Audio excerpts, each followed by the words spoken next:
এই দেশে যে একটি একবিংশ শতাব্দীর পৃথিবীতে একটা নজিরবিহীন ছাত্র জনতার বিপ্লব হয়েছে, সেই বিপ্লবকে পৃথিবীর সামনে দেখিয়ে দিতে হবে। এই রক্তাক্ত বিপ্লবের মধ্য দিয়ে এই রক্তস্নাত বাংলাদেশকে আমরা প্রকৃত একটি গণতান্ত্রিক এবং আইনের শাসনের রাষ্ট্র বানাতে পেরেছি। সর্বস্তরের ছাত্র জনতাকে অভিনন্দন জানাই, যারা বুকের তাজা রক্ত দিয়ে বাংলাদেশের দ্বিতীয়বার স্বাধীনতা এনেছে, প্রকৃত স্বাধীনতা এনেছে এবং একটি বিজয় দিবস, নতুন বিজয় দিবস আমাদের উপহার দিয়েছে। এই স্বাধীনতাকে, এই বিজয় দিবসকে আমাদের অর্থবহ করতে হবে।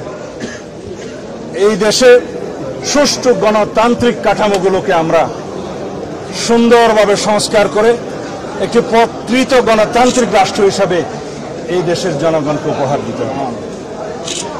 এই দেশের জনগণ যাতে স্বাধীনতার, গণতন্ত্রের এবং এই বিজয় দিবসের সুফল ভোগ করতে পারে, সেজন্য আমি সর্বস্তরের জনগণকে আহ্বান জানাবো, আপনারা ধৈর্য ধরুন, আপনারা শৃঙ্খলা ফিরিয়ে আনুন এবং এই দেশে যে একটি একবিংশ শতাব্দীর পৃথিবীতে একটা নজিরবিহীন ছাত্র জনতার বিপ্লব হয়েছে, সেই বিপ্লবকে পৃথিবীর সামনে দেখিয়ে দিতে হবে।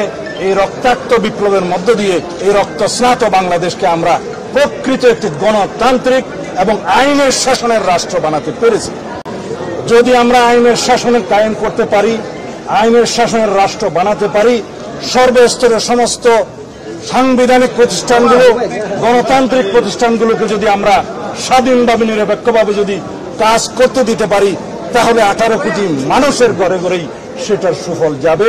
ইনশাআল্লাহ আমরা অর্থনৈতিকভাবে আমরা এগিয়ে যাব।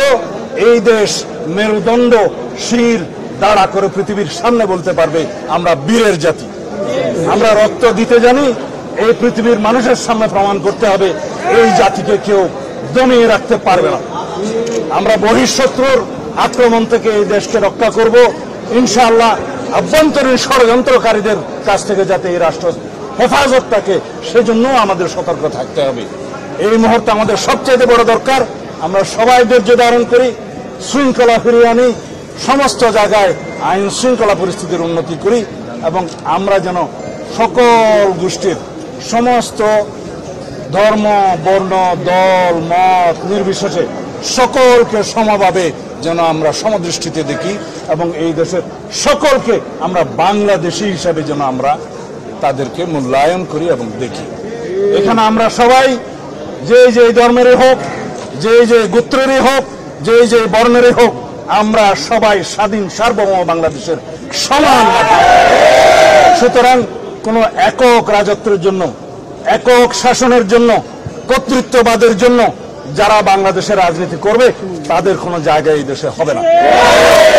এই দেশ একক কোনো ব্যক্তির নেতৃত্বে স্বাধীন হয় নাই। এই দেশ সারা বাংলাদেশের সমস্ত মানুষের মুক্তিযুদ্ধে অংশগ্রহণের মধ্য দিয়ে স্বাধীন হয়েছে।